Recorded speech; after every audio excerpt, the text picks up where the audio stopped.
യേശുവിൽ ഏറ്റവും അനുഗ്രഹീതരായ പ്രിയപ്പെട്ടവരെ, ഇന്ന് വെള്ളിയാഴ്ചയാണ്, 3-ാം വെള്ളിയാഴ്ചയാണ്. ഇന്ന് 7 ആശീർവാദത്തോടെ ദിവ്യകാരുണ്യ പ്രദക്ഷിണം നടത്തുന്ന ആളുകൾ നിയോഗം വെച്ച വ്യക്തികളുടെ പേരുകളും നിയോഗങ്ങളും പറഞ്ഞ് പ്രാർത്ഥിക്കുന്ന 7 ആശീർവാദത്തോടെയുള്ള ദിവ്യകാരുണ്യ പ്രദക്ഷിണം രാവിലെ 8:15 ആരംഭിക്കും. ഇന്ന് ശുശ്രൂഷകൾ ആരംഭിച്ചത് രാവിലെ 4:30-ക്കാണ് പ്രാർത്ഥനയും കൗൺസിലിങ്ങും ആരംഭിക്കുന്നത്. ഓരോ വെള്ളിയാഴ്ചയും ശുശ്രൂഷകൾ ആരംഭിക്കുന്നത് പ്രഭാതത്തിൽ 4:30-ക്കാണ്. ഔദ്യോഗികമായി ആരംഭിക്കുന്നത് 8 മണിക്കാണെങ്കിലും ശുശ്രൂഷകൾ ആരംഭിക്കും 4:30-ക്ക്. അതൊക്കെ ഒരു ദൈവനിയോഗവും സന്തോഷവും അനുഗ്രഹവുമാണ്. നിങ്ങൾക്കെല്ലാവർക്കും വേണ്ടി പ്രാർത്ഥിക്കുന്നു. ഇന്ന് നിയോഗം സമർപ്പിച്ചവരെയും പ്രാർത്ഥിക്കുന്നവരെയും ഞങ്ങൾ ഓർക്കുന്നുണ്ട്. ദൈവം എല്ലാവരെയും സഹായിക്കട്ടെ. പ്രതീക്ഷയോടെ ഡെയിലി ബ്ലെസ്സിങ്ങിൽ വചനം കേൾക്കുന്ന എല്ലാ വ്യക്തികൾക്കും വേണ്ടി, കുടുംബങ്ങൾക്ക് വേണ്ടി പ്രാർത്ഥിക്കട്ടെ.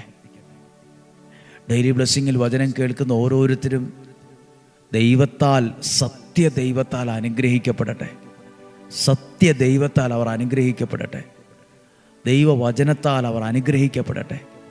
ദൈവവചനത്തിൻ്റെ ശക്തിയും ആഴവും ദൈവത്തിൻ്റെ ആ ഒരു അനുഗ്രഹവും അതിലൂടെ അനുഭവിച്ചറിയാൻ കഴിയട്ടെ.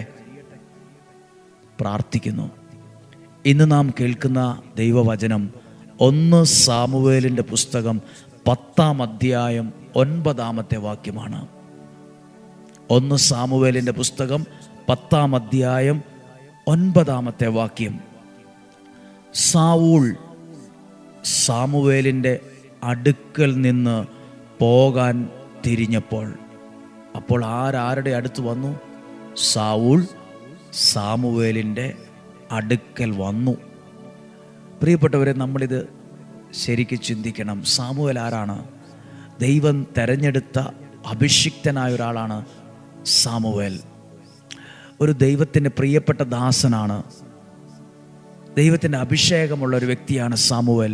ദൈവം വിളിച്ചയാളാണ്. അപ്പോൾ ആ വിളിച്ച് ദൈവം തെരഞ്ഞെടുത്ത ആളെ കാണാൻ സാവൂൾ വന്നു. സാവൂൾ വന്നു സാമുവേലിൻ്റെ അടുക്കൽ നിന്ന്. എന്നിട്ട് അവിടെ നിന്ന് പോകാൻ തിരിഞ്ഞപ്പോൾ ദൈവം അവനൊരു പുതിയ ഹൃദയം നൽകി. പോകാൻ തിരിഞ്ഞപ്പോൾ ദൈവം അവനൊരു പുതിയ ഹൃദയം നൽകിയെന്ന്. പ്രിയപ്പെട്ടവരെ, ദൈവം തെരഞ്ഞെടുത്ത വ്യക്തികളുടെയും ദൈവം തെരഞ്ഞെടുത്ത സ്ഥലത്തൊക്കെ വരുമ്പം ദൈവം അവരെ പറഞ്ഞയക്കുന്നത് ഒരനുഗ്രഹം തന്നായിരിക്കും. ദൈവം തെരഞ്ഞെടുത്ത ഒരു വ്യക്തിക്ക്, ഒരു സ്ഥലത്തിന് പ്രത്യേകതകളുണ്ട്. ആ വ്യക്തിയുടെ പ്രാർത്ഥന, ആ സ്ഥലത്ത് നിന്നുകൊണ്ടുള്ള പ്രാർത്ഥന, അതൊരു പുതിയ അനുഗ്രഹത്തെ കൊണ്ടുവരും. നിങ്ങളിപ്പോൾ ഈ വചനം കേൾക്കുന്നത് എവിടെ ഇരുന്നുമാകട്ടെ, നിങ്ങൾ പ്രാർത്ഥിക്കുമ്പോൾ ഈ വചനത്തിൻ്റെ ശക്തി നിങ്ങൾക്ക് അനുഭവിച്ചറിയാൻ കഴിയട്ടെ. നിങ്ങൾക്കെല്ലാവർക്കും വേണ്ടി ദിവസവും ഞങ്ങൾ പ്രാർത്ഥിക്കുന്നുണ്ട്. മനസ്സിൽ ആ പ്രാർത്ഥനയോടെയാണ് ഈ വചനം പ്രസംഗിക്കുന്നത്. ഇന്നിവിടെ വന്നിട്ടുള്ളവരെ ഞാൻ ഓർക്കുവാണ്. ഇവിടെ നിന്ന് പോകുമ്പോൾ ദൈവമേ, അവർക്കൊരു പുതിയ അനുഗ്രഹത്തെ കൊടുത്തു വിടണമേ. ഒരു പുതിയ വിടുതൽ അവരുടെ മേലുണ്ടാകണമേ. ഒരു പുതിയ വഴി അവർക്ക് വേണ്ടി തുറന്നു കൊടുക്കണമേ. വേറൊന്നും അവിടെ സംഭവിച്ചില്ല. ഒരു പുതിയ ഹൃദയം നൽകിയെന്ന് ഞങ്ങൾ പ്രാർത്ഥിക്കുക. കർത്താവേ, പുതിയ ഹൃദയം എന്ന് പറഞ്ഞാൽ ചിലപ്പോൾ നമ്മൾ പ്രാർത്ഥിക്കും, ദൈവം അതെന്താ അങ്ങനെ? ചിലപ്പോൾ നമ്മൾ പറയില്ല, എൻ്റെ ജീവിത പങ്കാളിക്കൊരു മാറ്റം ഉണ്ടായിരുന്നെങ്കിൽ, എൻ്റെ മകൾ ഒരു മാറ്റം ഉണ്ടായിരുന്നെങ്കിൽ, എൻ്റെ സാഹചര്യങ്ങൾക്കൊരു മാറ്റം ഉണ്ടായിരുന്നെങ്കിൽ. ഞാൻ എത്ര നാളായി ഇങ്ങനെ സഹിക്കുന്നു, എത്ര നാളുകളായി ഞാനിങ്ങനെ ബുദ്ധിമുട്ടുന്നു. ആ വിഷയത്തിലെല്ലാം പറ, ഒരു പുതിയ ഹൃദയം എന്ന പോലെ ഒരു പുതിയ മാറ്റം അവിടെ കൊണ്ടുവരണമേ. ഒരു പുതിയ സൗഖ്യം അവിടെ ഉണ്ടാകണമേ.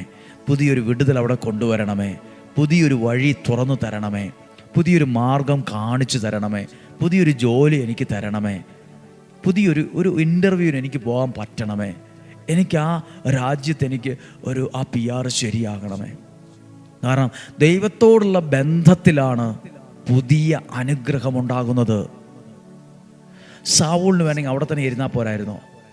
എന്തിനെങ്ങനെ പോയി പ്രാർത്ഥിക്കണമെന്നൊക്കെ ചിന്തിച്ച് അവിടെ ഇരുന്നാൽ പോരായിരുന്നോ? അല്ല, വന്നു പ്രാർത്ഥിച്ചു. സാമുവേലിൻ്റെ അടുക്കൽ വന്നു പ്രാർത്ഥിച്ചു.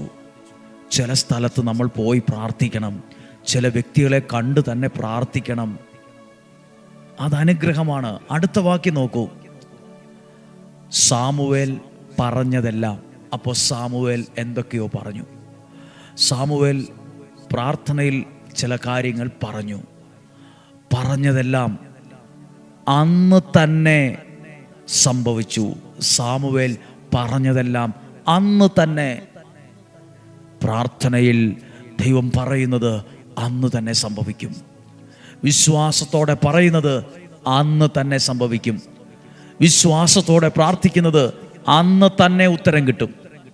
അന്ന് തന്നെ അത് സംഭവിച്ചു എന്ന്. അന്ന് തന്നെ വചനം കേൾക്കുന്ന ഇന്ന് തന്നെ ഈ കുടുംബം അനുഗ്രഹിക്കപ്പെടണം. വചനം കേൾക്കുന്ന ഇന്ന് തന്നെ ഇവരുടെ പ്രാർത്ഥനയ്ക്ക് മറുപടി കൊടുക്കണം. വചനം കേൾക്കുന്ന ഇന്ന് തന്നെ എൻ്റെ ജീവിതത്തിനകത്തൊരു മാറ്റം ഉണ്ടാകണമേ. വചനം കേൾക്കുന്ന ഇന്ന് തന്നെ എൻ്റെ കുടുംബത്തിനകത്തൊരു അനുഗ്രഹത്തെ അങ്ങ് അയക്കണമേ. വചനം കേൾക്കുന്ന ഇന്ന് തന്നെ ഈ രോഗം സൗഖ്യമാകണമേ. വചനം കേൾക്കുന്ന ഇന്ന് തന്നെ ഞാൻ പ്രാർത്ഥിക്കുന്ന വിഷയത്തിനകത്തൊരു വലിയ വിടുതൽ സംഭവിക്കണമേ. ഒരത്ഭുതം സംഭവിക്കണമേ. ഇന്നു തന്നെ, അന്നു തന്നെ. ഈ വചനങ്ങൾ ശരിക്കും ചിന്തിക്കാനുണ്ട്. പ്രിയപ്പെട്ടവരെ, നമ്മൾ പ്രാർത്ഥിക്കാൻ എടുക്കുന്ന സമയത്തു തന്നെയാ ചില അനുഗ്രഹങ്ങളും എനിക്കുള്ള നന്മകളും ഉണ്ടായി വരുന്നത്. എൻ്റെ ജീവിതത്തിന് ആവശ്യമായ അനുഗ്രഹങ്ങൾ ഉണ്ടായി വരുന്നത് ഞാൻ പ്രാർത്ഥിക്കുന്ന സമയത്തും ദൈവത്തിൻ്റെ വചനം വിശ്വസിക്കുന്ന സമയത്തുമാണ്. ഇന്ന് നിങ്ങൾ പ്രത്യേകം പ്രാർത്ഥിക്കുമ്പോൾ ഓർത്തേ, സാവൂൾ സാമുവേലിൻ്റെ അടുക്കൽ വന്ന പോലെ കർത്താവേ, അങ്ങയുടെ സന്നിധിയിൽ ഞങ്ങളായിരിക്കുന്നു. ഒരുപാട് പേർ ചോദിക്കുന്നു, ഈ ആലയത്തിൽ എന്താ ഇത്ര അനുഗ്രഹങ്ങൾ ഉണ്ടാകാൻ കാരണം? എങ്ങനെയാണ് ഇങ്ങനെ ദിവസവും വചനങ്ങൾ പറയുന്നത്? എന്തുകൊണ്ടാണ് ഇവിടെ അനേകർ ആളുകൾ വന്ന് പ്രാർത്ഥിക്കുന്നത്? ദൈവത്തിൻ്റെ ജീവനുള്ള സാന്നിധ്യം ഇവിടെ ഉള്ളതുകൊണ്ട്. ഒറ്റ ഉത്തരവുള്ളൂ. പ്രസംഗിക്കാൻ അറിയാവുന്നവരുള്ളത് കൊണ്ടല്ല, പാടാൻ അറിയുന്നവരുള്ളത് കൊണ്ടല്ല, ശുശ്രൂഷ ചെയ്യാൻ അറിയുന്നവരുള്ളത് കൊണ്ടല്ല, ദൈവത്തിൻ്റെ ജീവനുള്ള സാന്നിധ്യം ഉള്ളതുകൊണ്ട്. ആ സാന്നിധ്യത്തിൽ നിൽക്കുന്നത് കൊണ്ടാണ് ഓരോ ദിവസവും അനുഗ്രഹമായി അത് മാറുന്നത്. എനിക്ക് ആ വാക്ക് ഒത്തിരി ഇഷ്ടപ്പെട്ടു. ഒരു പുതിയ ഹൃദയം നൽകി അന്ന് തന്നെ സാമുവേൽ പറഞ്ഞതൊക്കെ സംഭവിച്ചു എന്ന്. കർത്താവ്, ഞങ്ങൾ പ്രാർത്ഥിക്കുന്ന വിഷയത്തിൽ ഇന്നു തന്നെ ചില അത്ഭുതങ്ങൾ സംഭവിക്കണമേ. ഒരു നിമിഷം ആ കരങ്ങൾ ഹൃദയത്തോട് ചേർത്ത് വെച്ച് ഞങ്ങൾക്ക് വേണ്ടി കൂടി നിങ്ങൾ പ്രാർത്ഥിച്ച്, ഈ ആലയത്തിന് വേണ്ടി ലോകത്തിൻ്റെ വിവിധ രാജ്യങ്ങളിലിരുന്ന് വചനം കേൾക്കുന്നവർ ഈ അനുഗ്രഹ ആലയത്തിന് വേണ്ടി, ശുശ്രൂഷകർക്ക് വേണ്ടി ഒരു സെക്കൻഡ് പ്രാർത്ഥിച്ച് നിങ്ങളുടെ ആ ഒരു സെക്കൻഡ് ഈ ആലയത്തെ ഓർത്താൽ മതി, ഞങ്ങൾ അനുഗ്രഹിക്കപ്പെടും. ഒരു സെക്കൻഡ് നിങ്ങൾ വീടുകളിൽ ഞങ്ങളെ ഓർത്താൽ മതി, ഞങ്ങൾ അനുഗ്രഹിക്കപ്പെടും.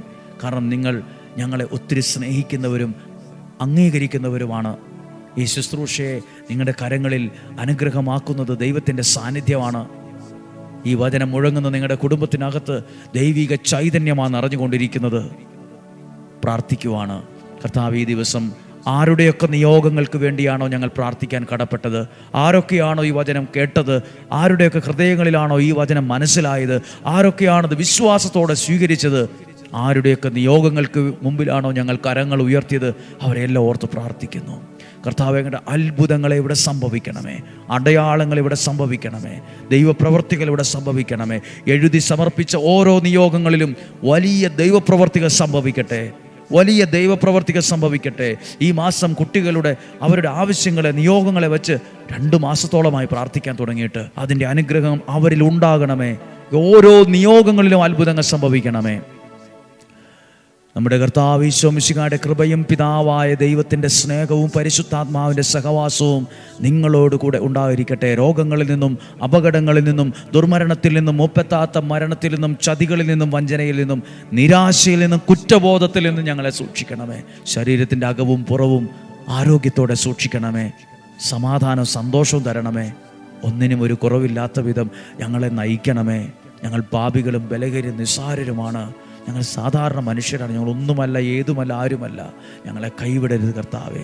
ഞങ്ങളെ സഹായിക്കണമേ. ഞങ്ങളെ സ്വന്തമായി കരുതണമേ. ഞങ്ങളെ അനുഗ്രഹിച്ച് ഉയർത്തണമേ, വളർത്തണമേ, സഹായിക്കണമേ. ഇന്നും ജീവിക്കുന്ന യേശുവിൻ്റെ നാമത്തിൽ നിങ്ങളെ അനുഗ്രഹിച്ച് പ്രാർത്ഥിക്കുന്നു, ഇപ്പോഴും എപ്പോഴും എന്നേക്കും. ആമേൻ.